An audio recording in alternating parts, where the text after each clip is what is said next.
ఓం హరికి ఓం శ్రీ గురుభ్యో నమ శ్రీమాత్రే నమ. యూట్యూబ్ ప్రేక్షకులకు నమస్కారము. శ్రీ జ్యోతిష్య నిలయం నుండి గ్రహ అనుగ్రహానికి స్వాగతము. కన్యారాశి వారికి జూను 1వ తారీఖు నుండి 15వ తారీఖు వరకు 2025 కన్యారాశి వారికి ఏ గ్రహాలు ఎటువంటి ఫలితాన్ని అందజేస్తున్నాయి అనేది తెలియపరుస్తున్నాను. భాగ్యస్థానంలో రవిగ్రహం ఉన్నాడు. మిత్రులతో కలహము, శత్రుబాధలు, రుణబాధలు పెరగటానికి ఎక్కువ అవకాశాలు ఉన్నాయి. అలాగనే కుజగ్రహము లాభస్థానంలో ఉన్నాడు. ధనధాన్య లాభము, ధనము ధాన్య లాభం కలగటానికి అవకాశం ఉన్నది. సంతోషము, సుఖము, ఆనందము పుత్రుల వల్ల పుత్రికల వల్ల లాభము.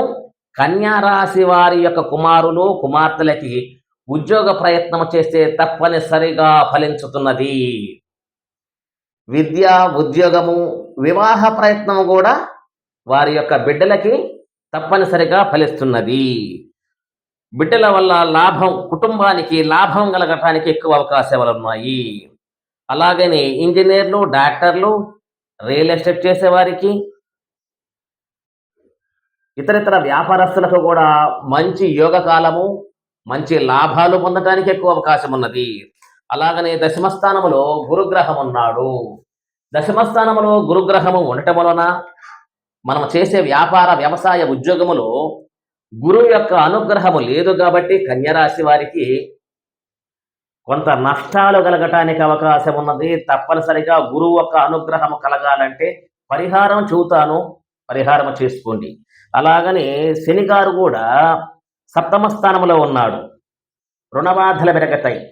ఈ కన్యారాశి వారి అత్తగారు వలన కానీ, వారి యొక్క బామర్దుల వల్ల కానీ, మరదళ్ళ వల్ల కానీ కలహాలు, సమస్యలు ఎక్కువ రావటానికి అవకాశాలు ఉంటాయి.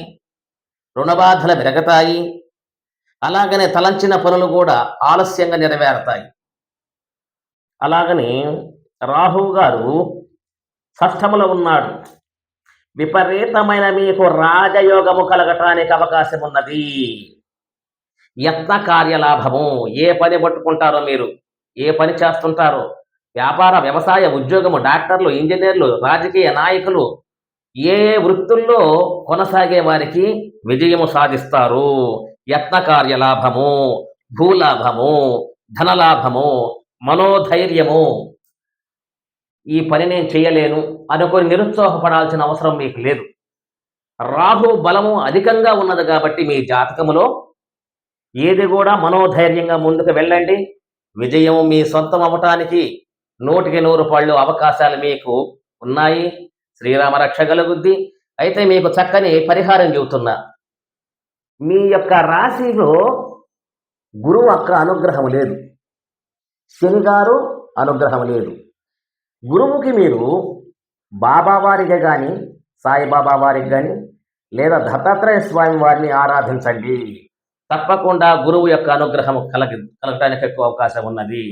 అలాగనే శనేశ్వరుడికి రుద్రాభిషేకం చేపించండి శనివారం రోజు. గురువు గారికి గురువారం రోజు సాయిబాబా వారికి పూజ చేయటం కానీ, స్వామి వారిని ఆరాధించటం కానీ చెయ్యండి. అలాగనే శనివారం రోజు రుద్రాభిషేకము పరమేశ్వరుడికి చేయండి. తప్పకుండా మీకు ఆయురారోగ్యం కలుగుద్ది. అదేగాక మీ రాశి వారికి కన్యా రాశి వారికి కొన్ని తారీఖులు చెప్తున్నా. 2వ తారీఖు, 3వ తారీఖు, 5వ తారీఖు, 6, 10, 11 ఈ యొక్క డేట్లలో మీకు బ్రహ్మాండంగా విజయము అందుతున్నది. ఈ వ్యాపార, వ్యవసాయ, ఉద్యోగం ఏమైనా చేయండి. నేను చెప్పిన డేట్లో మీకు తప్పకుండా శుభం కలగడానికి అవకాశం ఉంది. ఇందులో సందేహం లేదు. సుఖినో భవ.